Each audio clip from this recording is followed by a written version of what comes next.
ప్రభుత్వంలో ఉండి చెప్పకూడదు, కానీ పెద్ద ఆయన కోపం రాదంటే ఉచితాలు తగ్గియాలి.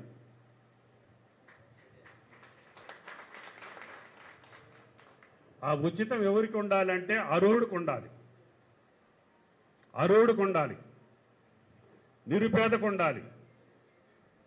తినటానికి తిండి లేనివాడికి బియ్యం ఇవ్వాలి, అమ్ముకున్నోడికి ఇస్తారా మీరు? ఎన్టీ రామారావు 3 రూపాయలు ఉన్నప్పుడు 2 రూపాయలకి ఇస్తే దేవుడు అన్నారు.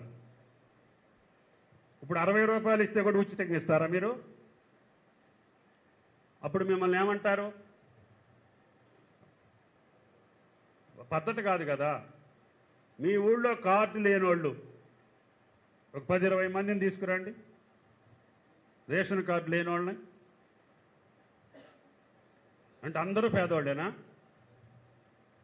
ఈ తెలంగాణ కుటుంబాలే 1,10,00,000 కుటుంబాలు.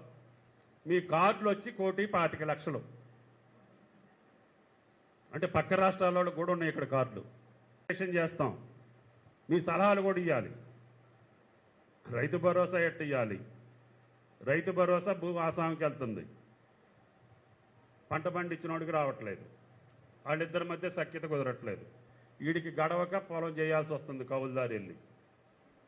దాన్ని ఏం చేద్దాం?